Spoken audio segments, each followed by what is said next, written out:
Hey there guys, welcome to the meat shop. Thanks for clicking on. In this episode I'm going to show you how to butcher a pig. Just a basic breakdown of a pig to get some simple cuts. We have a cut order to fill, so we're going to do that in the video. If you like it, give it a thumbs up and subscribe, and let's cut us up a half a pig. Alright guys, so here is our half of a pig. I got this from John Beechner Bro Farms. We do a bunch of pigs for him. He raises really nice pigs. And I have a cut order to fill. I was struggling with how to make this video because there's so many different ways to cut up a pig, so many different cuts you can get out of it. But we're just going to fill this cut and wrap order, and that will give you the basic idea of where the primals are, and we can go make more in-depth value-added cut videos from here. But today this customer wants a bone-in ham, bone-in pork chops, side ribs split, bacon out of the belly, shoulder roasts, picnic roasts, and their hocks into trim. So that's what we're going to make out of this pig. This guy here has been killed on a kill floor, an inspected kill floor. So he's got his inspection stamp here. There's another one up here, and he's skin on. So sometimes the brake's not going to change, the braking points or anything isn't going to change if it's skin on or skinless pig. But this is a skin on pig. They're fine if they're skinned, but we will dive right into it here, and I'll see if I can get you guys a better camera angle so you can see all the braking points. Before I change the camera angle on you, I guess the equipment you'll need for this, I am going to use my bandsaw here today. I'm guessing a lot of you, maybe some of you guys don't have that. It's a luxury. It makes this so much easier. But you can also get away doing everything I'm going to do today with a handsaw. It's just a little more tedious. It takes a little more patience. Obviously somewhere to cut. And if you have a grinder, meat totes, stuff like that, you get more options in the end. But that's all you really need. Handsaw. If you have a bandsaw, that's nice. Knives, tote, meat grinder if you're lucky. So I'll bring you guys in and we'll get started. Okay, I hope that camera angle works for you guys. So this is our half a pig carcass. So they have gutted him, obviously, knocked the head off. If you wanted to make head cheese, you'd have to have the head saved. This guy doesn't have the head. Guts out. First thing, this here is called the leaf lard, or the kidney fat. It sits down along the tenderloin and down along the belly. It's not the best fat for making sausages and stuff like that because it has a high or lower melting point, so it's very tallowy. It will coat the inside of your mouth very easily. Good for making things like lard and soaps if you're a old school homesteader type person, so you can save that. But for the most part, we just chuck that out. And then that allows us to see the braking points different. So there's a lot of different ways to break pigs, guys. This way is kind of done on the table. You can do them hanging on the rail, a little bit more you see in European styles and stuff. And there's lots. So if I break a pig different than you, it's okay. You know, there's more than one way to break a pig. But so right now this is a carcass side that's been split down the backbone nice and evenly. You can see the feather bones and the spine and stuff like that. But there's kind of 4 primals that a pork gets broken into.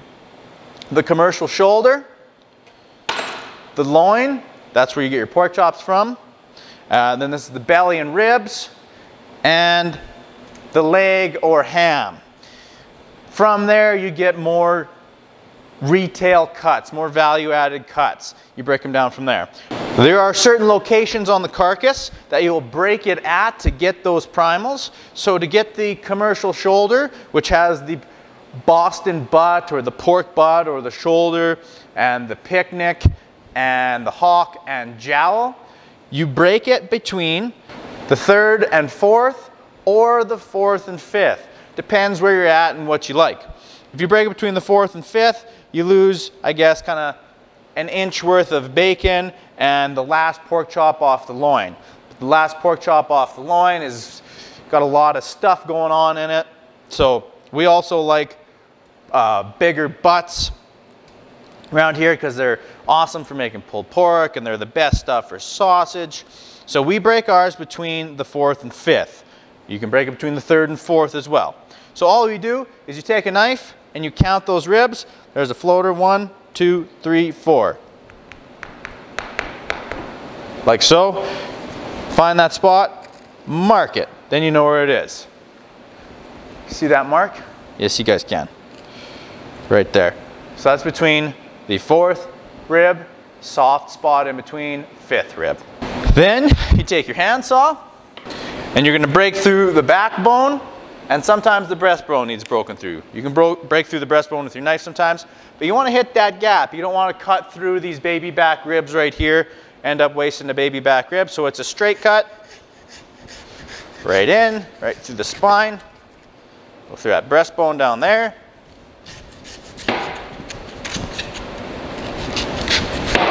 Okay, and also when you break it between the 4th and 5th, if you break it between the 3rd and 4th, you're going to hit that blade bone at this break. But since we go between the 4th and 5th, it's just cartilage. So once you get through that backbone, you can just take a large breaking knife or a scimitar and peel him off. So that's the commercial shoulder. Then we'll break the ham off of the loin and belly. So that is done right here, right in this cavity here. So you can see the pelvis bone here a bit. Okay, so you can kind of see that pelvis bone right there, runs right here. That is also called the H bone, and this is the anal cavity, the anus cavity. So that's where, and then it leads down into the guts from there. But that is your breaking spot. You want to put your saw right in there, running kind of with the angle, splitting that anal cavity in half. So this is what that break kind of looks like right there, like so. And then you'll get a little bit of the tail on your ham. This is the tailbone here, basically where it starts to get narrower. So you make that cut as your guideline, take your handsaw again, you're going to break through the pelvis bone, and then it's all lean meat from there. Cut through the tailbone, I'm on the pelvis now. Okay, you break through that, then you can get your big knife back out, and I'll put a little pressure on the ham to open up that joint so the bone doesn't pinch your knife. Cut through that skin. Okay, and that's where the ham gets separated.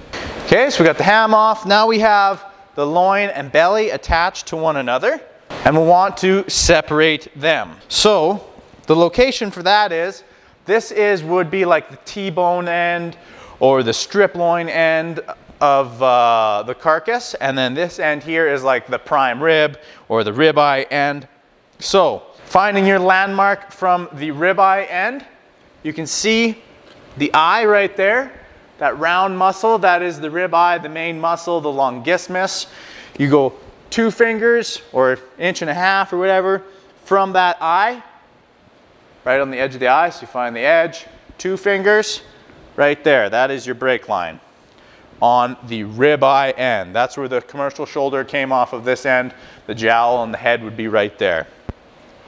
Another kind of quicker cheat to find that spot is the spine here. If it's split in half nice and evenly, it's basically right below that spine right there.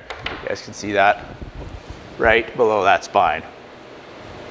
Okay, so that's where I'm aiming at on that end.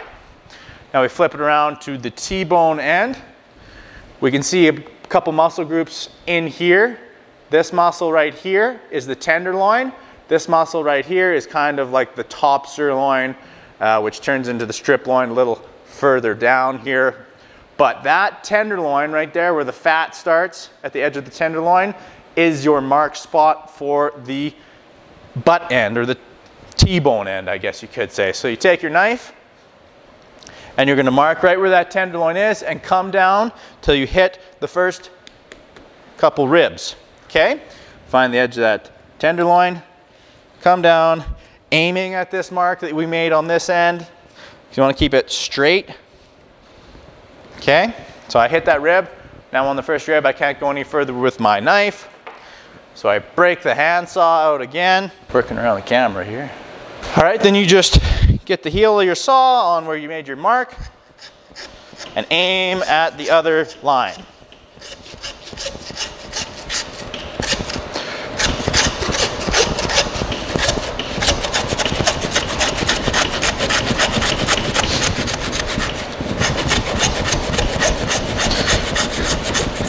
And I saw through that nice and gently, guys, because once you break through the ribs, there's no bones below it.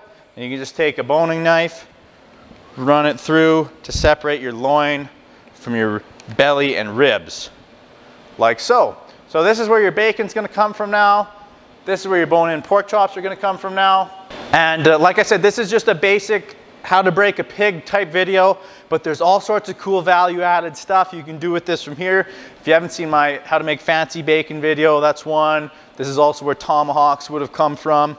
But we now have all our primals broken off.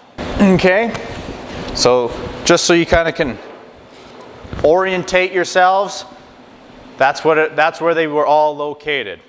Shoulder, belly, ribs, loin, ham, or leg. Okay, now we got to break these down a little bit more, clean them up to get the cuts we want out of them to fill this order. We'll do the shoulder first because there's a little bit more handsaw work to do before we're done. Oh, and by the way, if you break the ham in the correct location, it should stand up on end on its own without you having to balance it. So we got this guy broke in the right spot here. Okay, so this is that commercial shoulder. It has the jowl, the picnic, the hock, and the butt on it. I don't know why butchers put the butt on the shoulder. Doesn't make sense. It confuses customers, but I don't know. It's the way it is. So step one is we're going to take that jowl off.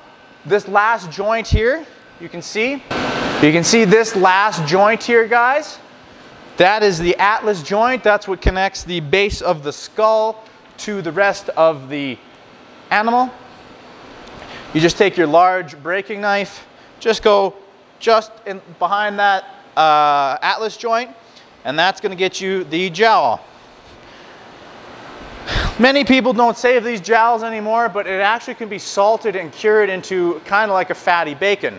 There is a couple glands and whatnot you clean out from the inside there. That one just fell off on its own. If you take those couple glands out, it can be made into salt pork or a kind of jowl bacon for beans and such. Has the skin on this side, but this is just going to be added to the trim and ground, so we'll knock a little bit of fat off of it, clean the glands out, and it gets added to the trim pile for this particular order. Now we're going to break the shoulder up a little bit more. We've got the jowl off, so the same rule applies for the butt that applied to the loin and the belly. You want to find that eye right there, go 2 fingers from the end of the eye, like so, make your mark right there. Same thing basically, you can kind of go right where that, you can see the spine there, right where that spine ends, that's kind of basically the spot you want to go. Right there, straight down in a straight line. That's where you're going to break off the shoulder, or the butt from the picnic, I guess.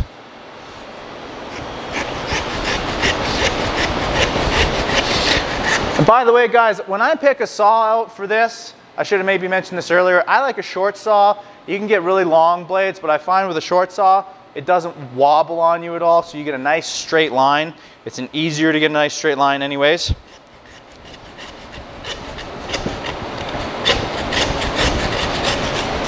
Okay, so we go break through those couple ribs. Then I usually grab the big scimitar until I find that blade bone. I'm going to pick that saw up again, cut through that blade bone.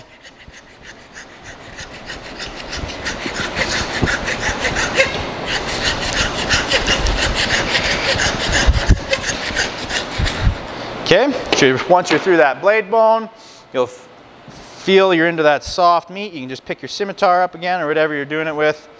Okay, now we got a bone-in, skin-on pork butt that we'll clean up here a little bit later. That guy's ready to go. Now to get the picnic separated from the hock, you just go nice and tight to that skin line or kind of right in the pig's armpit. That's going to get you the hock and the picnic separated. Take my big knife, score down to the bone. Okay, Then you just cut through that front leg bone.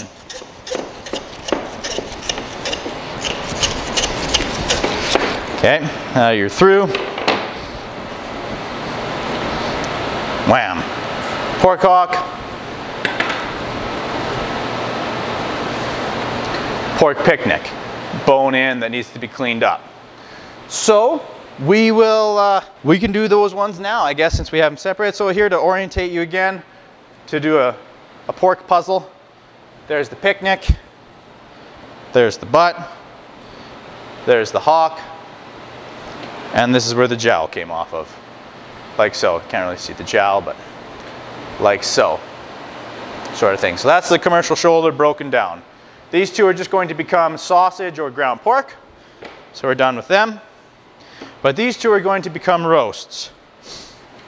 Now with, like I said, this is just a basic cut and wrap video, but this muscle here has all sorts of potential. You know, you got the copa muscle for capicola and stuff like that. You could take this fat cap off and do bone-in pork butt chops or butt chops. Down in here is the collar for them guys that's starting to gain momentum down in the States for smoking.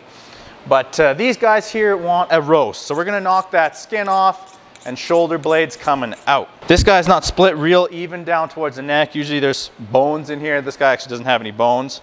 But all I ever do is I get my boning knife, heel of the knife in against the ribs, and you're lifting up into the ribs the whole time. You don't want to be jabbing down into your shoulder, otherwise it's going to scar up your meat and look ugly. There should be more bones than that, and then I can pick them up again here on this particular pig. That atlas joint is the last one. It's a little bit bigger. You got to dig down and get around it. Mark up here. So when I pick this up, I'm marking from the top. You can see there's a couple feather bones, and if this was split a little more evenly, I would mark from the top, come down, find those ribs, work over and around them and out. So you're just using the heel of your knife. Knock those couple feather bones out of the top. Okay, got this atlas joint down here.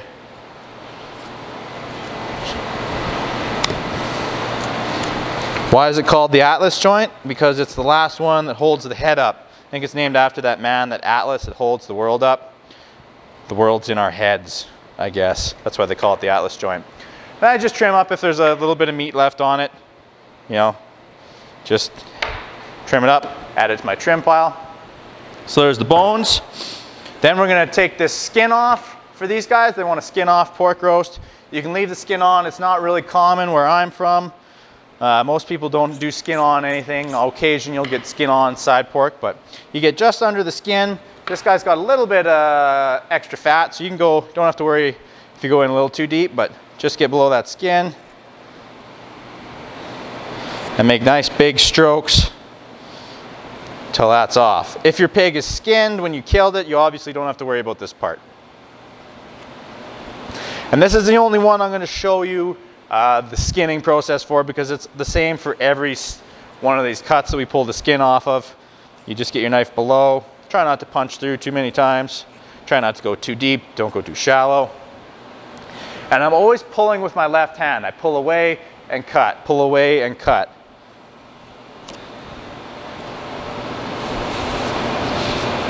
Okay. So we got the skin off. Now if you guys wanted to, if you're like real sausage enthusiasts, you could save this for making zamponi or fit it into your own hot dogs or crackling if you wanted to deep fry it, but ours is getting tossed. Now we want to take this fat down to 1/4 of an inch. 1/4 of an inch is kind of standard unless the customer otherwise specifies. And making nice big long strokes. You don't want to go too deep now, otherwise you get into the meat. And a nice fat cover on a roast is a beautiful thing, because then it kind of protects that meat, keeps it nice and moist during a roasting process or a smoking process, right? If you were to stick this guy on your pellet grill or in your smoker or whatever you got, you'd want a little fat cover to drip down into those meats and add loads of flavor. Okay. Now guys, if you're at home, you could save this stuff for adding to your wild game in the fall, or lean beef, whatever you got. I am going to probably end up leaning up most of this stuff because I shoot for 15% fat, 15 to 20% fat in the trim in the end. But I'm going to take this blade bone out now. See him better here. That blade bone there. He's kind of a funny shape. He's got a hump to him. But if you guys wanted to have some pulled pork material, this is your Boston butt. You can just rub this guy down, put him on the smoker whole, and when he's at 195 or 200 and this blade bone just pulls out, you got some pulled pork finished. But these guys want a roast, so I'm going to follow this bone to the corner here, and you can see there's a little bit of cartilage here. See, there's just a little bit of cartilage right there. So that bone here and that cartilage there comes to a point, and that's kind of where I start, and I work my way across that top side of the flat blade bone, starting with the heel, like so. You guys see that? Trying to watch myself cut meat in the camera is kind of strange. Okay, and I cut flat across that. Then you're going to run into I'm not sure if you guys can hear that, a bone. This blade bone has a ridge across it, so now you just go real carefully, and you can pull pretty aggressively on here. You know, work the tip of your knife over the top of the ridge without poking through the butt, which takes a little practice. You can see that bone right there. So you go in flat, and you're going to hit this bone right here, work your way over it, and come back down the other side.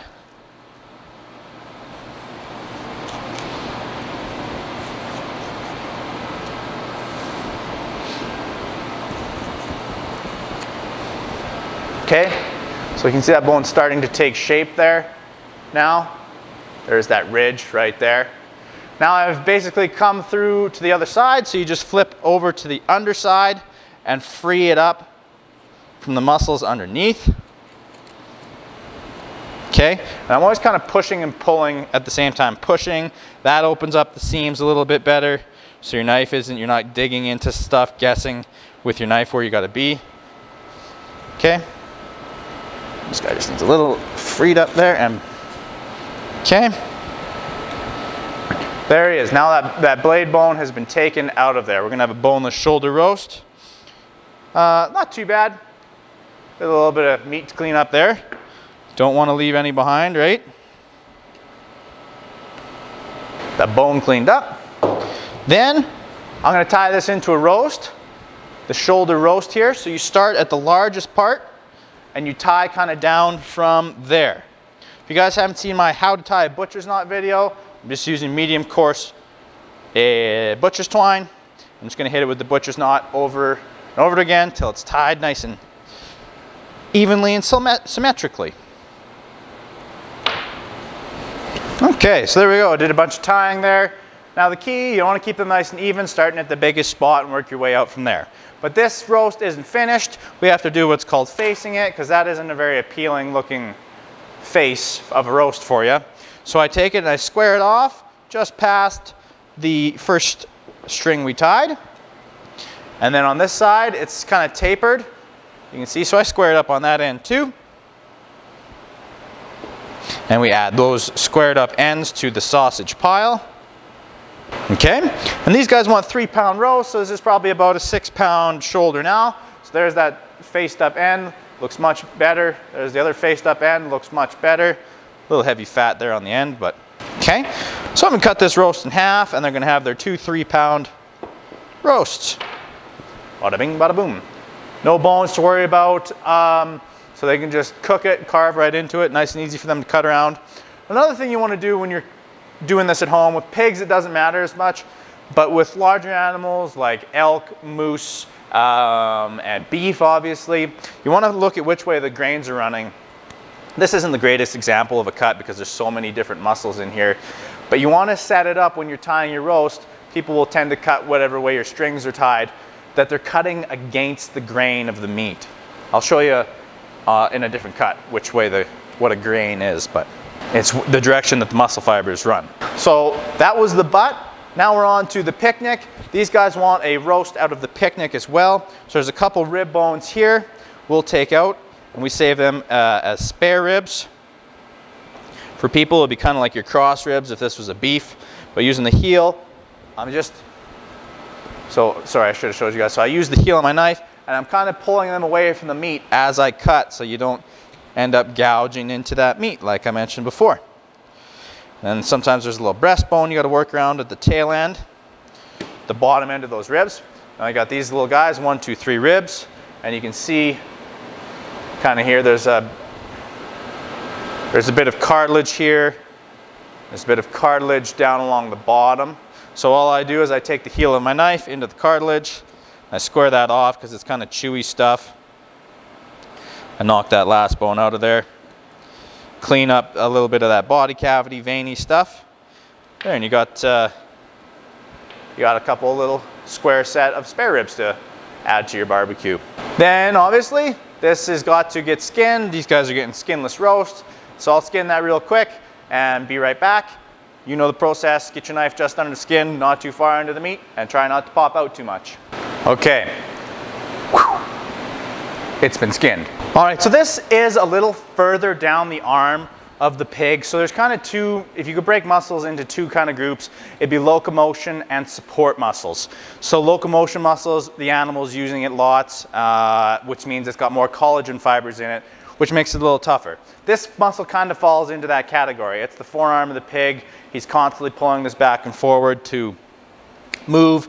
So it's not as nice as a roast as the shoulder roast we just did, but we can clean it up and get kind of like this nice cross rib or clawed heart portion turned into a pretty nice roast. Step number 1 though is to get that bone out. So if you break that right, you got a little bit of kind of that long looking blade bone left over there. Or this top bone here, it kind of points as an arrow, like if this was that bone there, kind of looks like it's pointing that way. So I take my knife and I run my knife right down the back side of this cut from that point to kind of the heel of the blade bone there. And you're going to find the bone right away, and I just make a straight cut, and then you're just going to wrap this meat around the bone and pull that bone out. We're going to debone it. Okay, using the tip of my knife. It starts to peel away. Okay. There's a couple tendons around the bone. That's what helps the muscles hang on to the muscle skeleton structure. Okay. So you're just tracing that bone. See how it's going to start to open up? You can't really see the bone there, but that's the bone there. Kind of makes a turn. But just use your knife and trace it. Feel the bone. You don't have to remember where it is. You kind of just feel it. Release it a bit from the other side. Okay.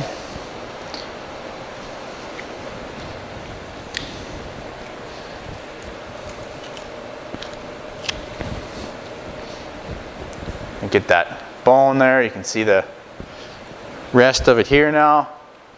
Just trace it. Keeping your knife nice and close to the bone so we don't lose any yield. Okay, so there it is. There's that bone out of there. That's a little bit of the blade bone, and this is the arm bone. These guys aren't getting any bones saved here, but these bones are the good ones to make soup out of and such. Kind of can see that ring around there. Inside that ring is bone marrow. Bone marrow is loaded with lots of flavor. So these ones would be good for saving for soup, but these guys don't want them. Now the next step here is we got that bone out of there, guys. You can kind of see this round muscular piece here. That's what we want to save. This is kind of towards the belly and plate, and this is towards the jowl. So you can see here on this side, that's your line right there. You just cut down there. Okay, this is kind of like where the bacon the first couple slices of bacon start, but he's going to get added to the trim. This guy here, you can kind of see there's like where it falls, tapers off a bit, which is right there. That's where you want to make your other cut. just kind of square it up. That's kind of the neck stuff. So there, you're kind of left with a nice round piece. Looks not too bad, nice and meaty.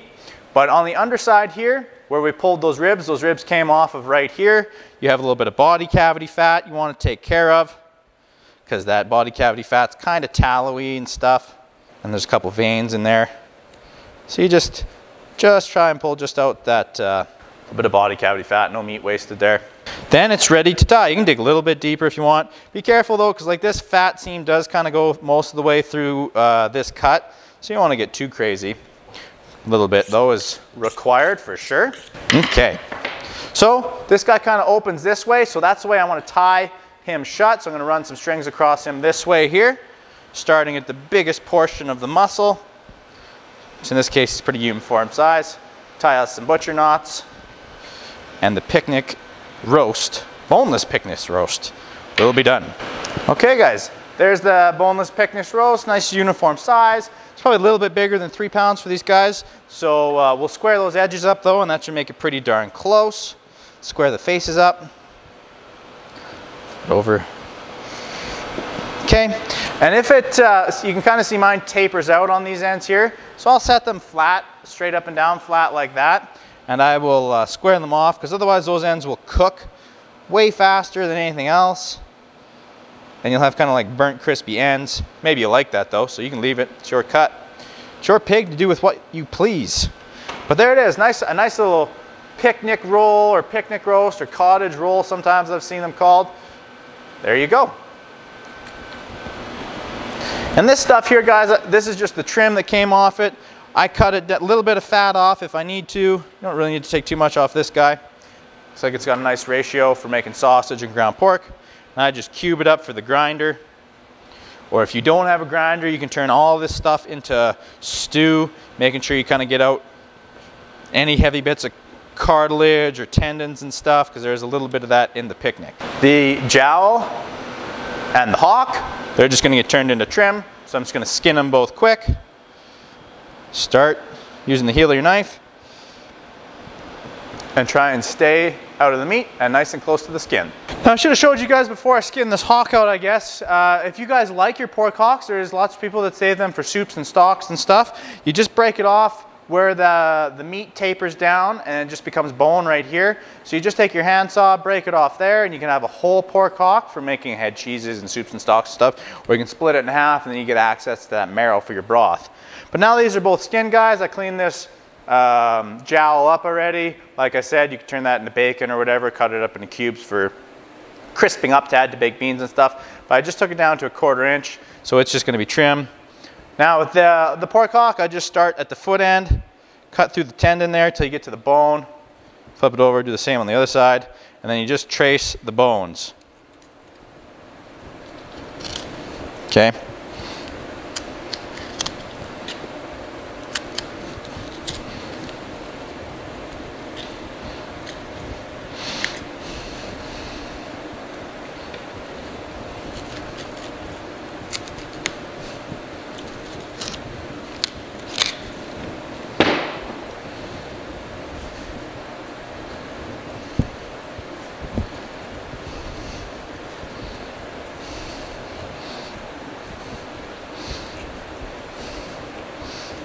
There you go. A little bit down around here.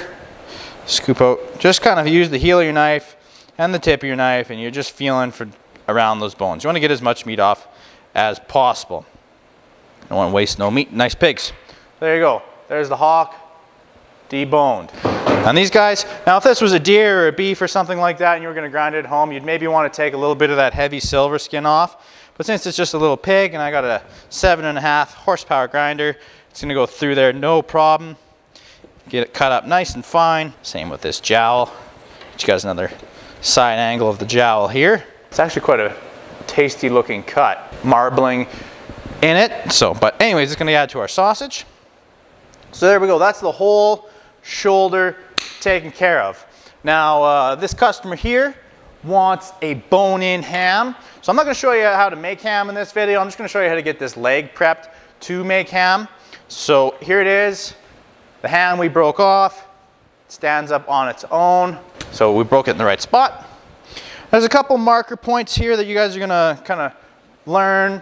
So there's that H bone again right there. You can see it starts right here, works its way up. So that kind of sits on the above the femur. The femur's attached to that, and it runs up here to the knee bone and then up the ham hock. So to do a bone in ham, I am going to take this ham hock off.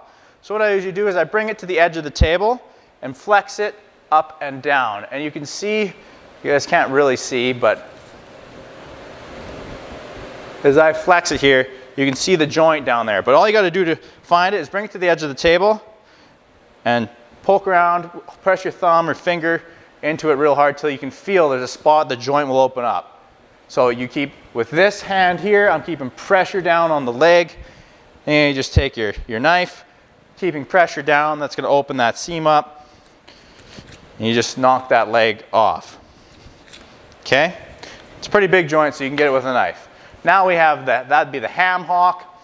You can break it off right here. You can see where the muscle ends. There's that dent. That's where the muscle ends. So you break it off right there, and you could have a hock on ham, but we take them off for the most part. Then we have this little bit of flank meat here. So that's kind of where a flank steak starts on a beef. I'm going to pull that down, pull it up and away, and you just mark your knife into it a little bit as you're pulling up and away, and it's going to want to lift up and away. Now you don't want to go too deep, otherwise you're going to start cutting into the face of your sirloin tip there. But you can see that web stuff, guys. That means you're in the right spot, okay? See that web? That webby looking stuff? You're in the right spot. And you're just gonna peel it off around and zip it down just atop that muscle there. Nice English, Duncan. You're gonna cut that flank off just above this cut here. This little itty bitty muscle is gonna be on the other side. So you're gonna go right between those two, okay?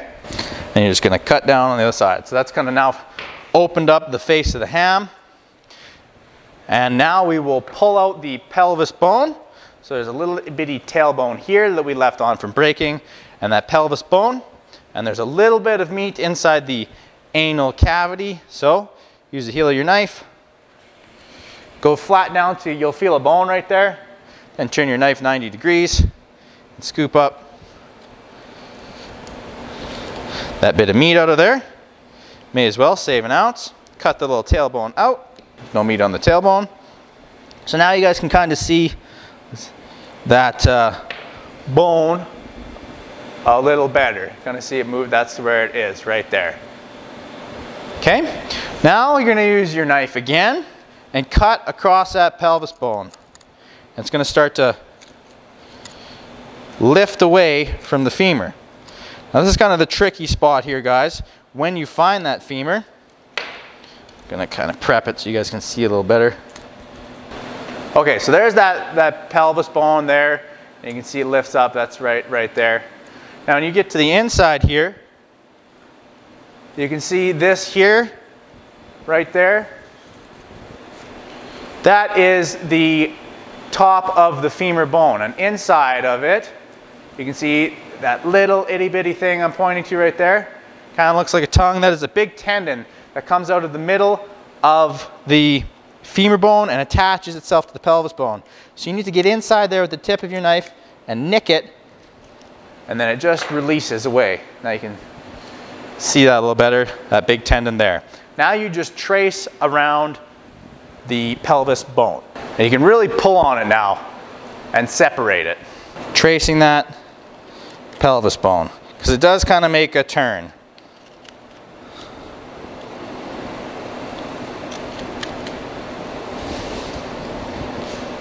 Come out the other side.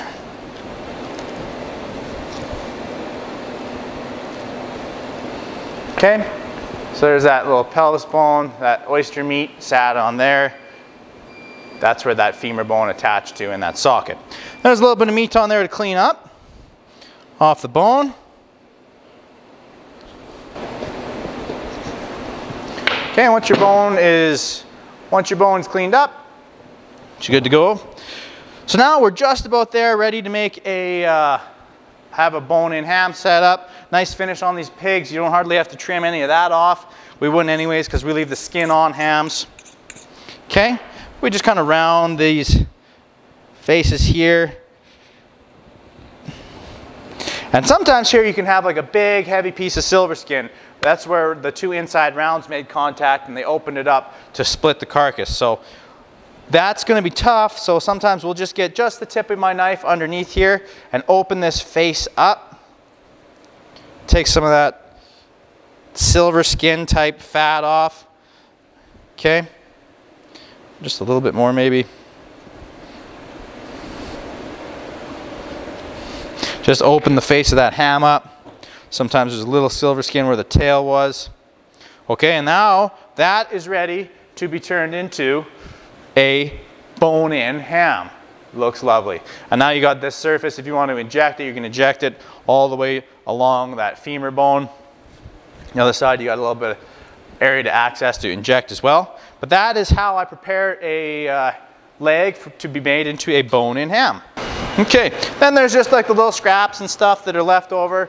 You just clean them up like any other cut. Knock a bit of that body cavity type fat stuff off. Don't want that in our sausage or ground pork. A little muscle out of the flank there. Take that. All right, the ham hock. You could smoke these if you wanted to. Break it off there and have some smoked hocks, but I'm just gonna turn this into trim. I'm just gonna skin it, knock the bone off from around the bone in the middle there, just tracing it like I did before. Okay, and there's the meat off that ham hock. They're nice and cleaned out. There's a little gap between the bones there. You can fetch a little bit of meat out of. Okay, now it's time for the best part of the pig, the belly. This is where we get our bacon from, guys. But we gotta take our spare ribs off first. You wanna do that carefully. You want to keep as much meat on the belly as possible. So we're going to cut, because actually the belly is the most valuable part of the pig in price per pound or per kilogram. So you can see where those little bones are. You can see them all the way down here. You just use the heel of your knife and you just start and you're pulling away as you're doing this. So you're staying out of the belly meat. That's why I like using a semi-flex knife. Okay, and after you make a couple strokes here, you can see it will start to separate. And so, one more here, and then I kind of use my fingers and I get my knife below my hand so I'm not worried about cutting myself. And I'm pushing out with my hand so I'm not cutting anything. Okay, now at this point though, so this is the bone end here. You can see the bones, but this end here, this is where the breastbone is, and it's kind of in a triangle shape, these spare ribs. And along here is some soft cartilage. So if you got the thing bent over like this and you keep doing that, you're gonna end up cutting through the cartilage and having cartilage in your bacon. So once I get most of the way down, I then kind of spin it around, and you can see that kind of cartilage for the breastbone there. Just use the heel of the knife, get under it, and I really kind of pull up and away from the belly like that. And it's going to show you, you can see in there, it starts to rip. And it almost shows you where you need to cut. Went a little too hard with that rip, but. Okay, so I'm lifting. I'm hardly doing any cutting motion. And all the cartilage is going to stay on those spare ribs in that shape. So there are your spare ribs. That's kind of the shape of them. All the cartilage is still on the ribs, so if you wanted to, we're just going to split these is how we do these, but if you wanted St. Louis ribs, you just cut right down here, and that little bit of flank meat gets turned into trim. Take off any heavy body cavity fat for the customer. Diaphragm basically is what it is, so I nip that off. Don't want that in there. Now I'm going to split this on the bandsaw. Now we have the belly, best part of the pig, but we have to get it prepped up a little bit. So this here, looking from the outside, is the midline. You can see the pig's nipples are still there. So you want to cut those off because below the nipples is glands, and glands kind of affect the flavor of your pig. If your pig is skinned already, you can kind of just square up maybe like an inch from the edge of the belly. Okay.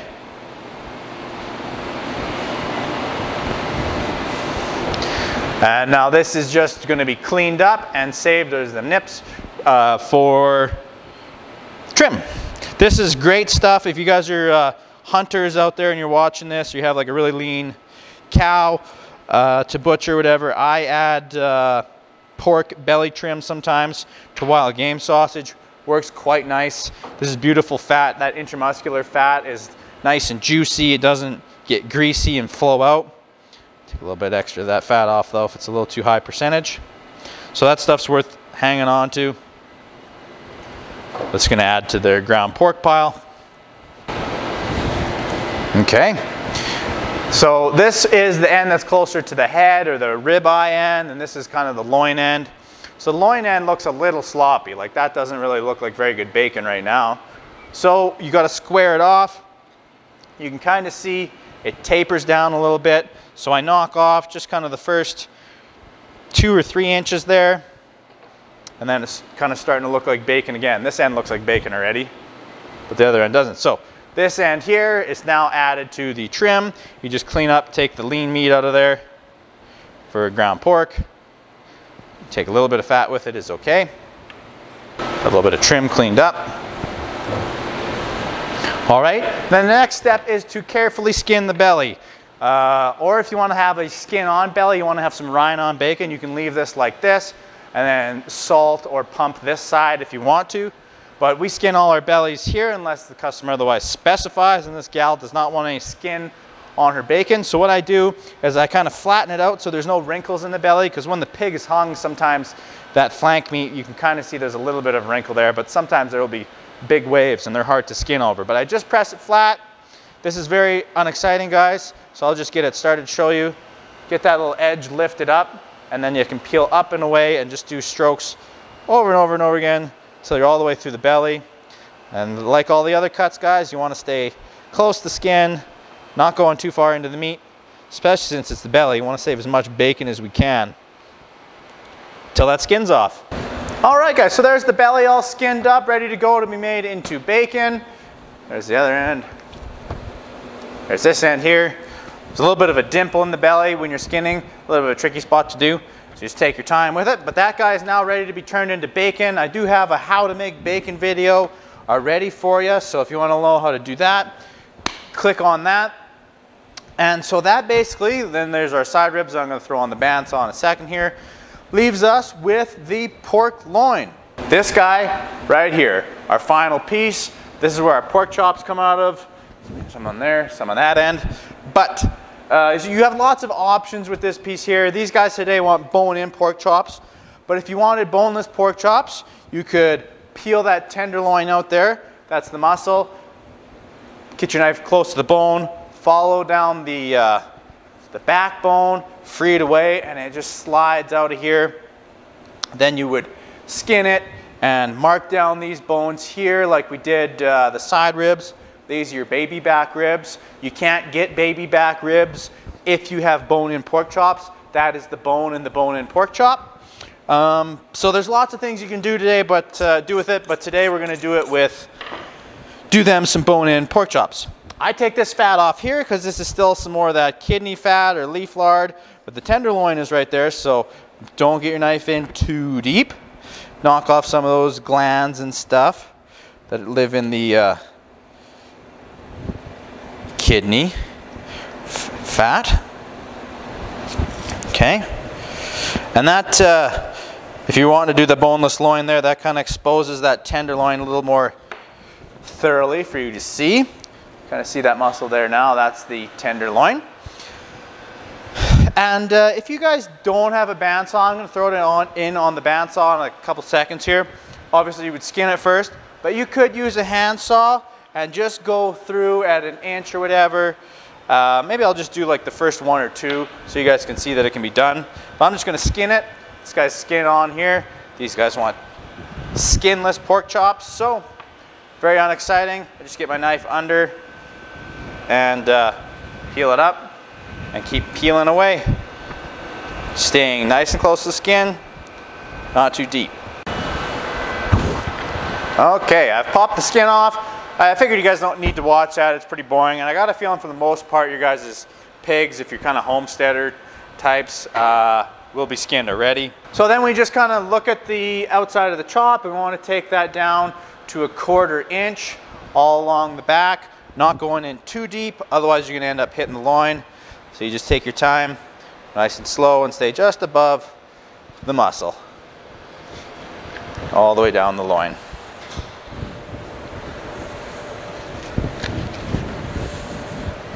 Okay, we got her trimmed up there, guys, ready to hit the bandsaw.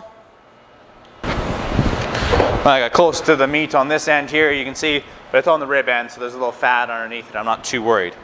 But like I said, guys, if you wanted to do boneless now, you would peel those baby backs out of there, and you would mark your knife down those feather bones, and they're kind of connected right here along that spine. There's like, they come to a point there, and you would just peel that out.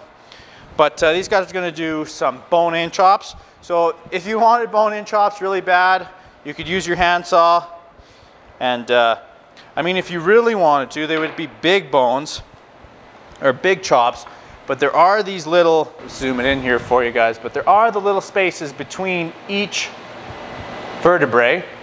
And they are those little joints like right here. You can see it get black and fill, black and fill. I can feel. And you can take your big knife. Okay, you're into that little joint.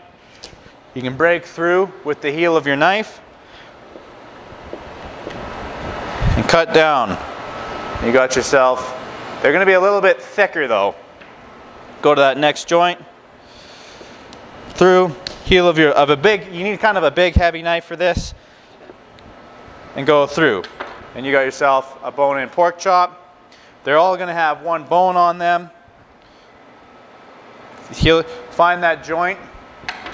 So I'm just finding that joint, guys. Those joints there, you see them opening and closing.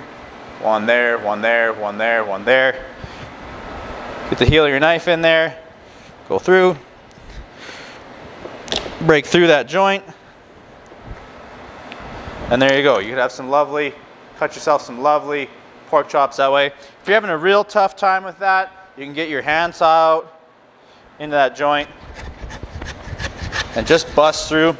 You might have to anyways, because there are feather bones on the back sometimes if it's split nice and evenly, and just cut through. You're going to have kind of large pork chops, but I'm going to throw the rest of this on my bandsaw. So if you guys do have a bandsaw, you can see how I cut them. So guys, bandsaws are quite simple to use. You obviously want to keep your fingers out of and away from here, and you want to set your guide so that it's just clearing whatever you're cutting. That way, if your blade does come bump out of there, there's less chance it's going to whip out and get you.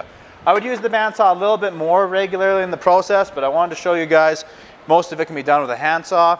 But I just take a little water, lube up the tabletop so that it slides nice and easy on the tabletop, lube up the pork loin, and mine and most tabletop meat saws have a guide, so I just pull that over. My table has markings in it.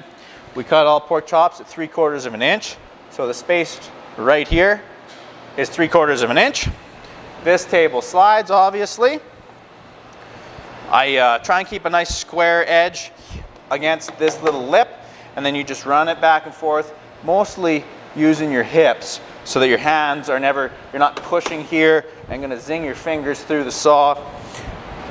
I cut the very tip of this finger off once. That's the closest I ever come. Knock on wood, wherever that is. That doesn't ever happen again. Fire up. And your left hand is behind the blade here, catching the pork chops and setting them out of the way. Your first one is always going to be a little not true or not flush or not straight because it's cut on a slight angle, I guess, when you break the pig. But that first one's not perfect, and then after that, they should all be nice uniform shape.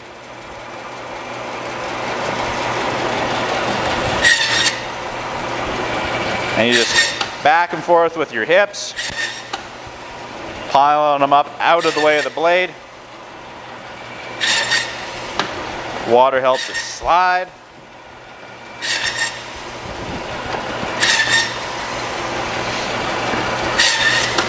So I should show you guys here in a second.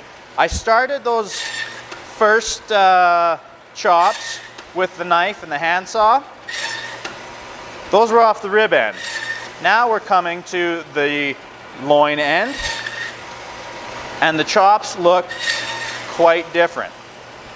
As your hand gets closer and closer, guys, I've been kind of keeping pressure on this here, keeping it pressed up tight against my guard. Now I just start grabbing the pork chops that come off of the end, and I put them against the rest of the loin. That keeps my hand from ever getting closer. So instead of throwing this over here with the rest of the pile, I stick it behind here. Grab the next one, stick it behind here. There is guides or guards that you can get for these to keep your hand far away from the blade. But that's one more thing to get dirty. Kill the saw. So I do have sometimes customers, or you know, the horror stories of running a meat shop. You know, you'll get someone say like, "Hey, you must have got two different animals or something. My pork chops look too different. Like there's no way they're all the same.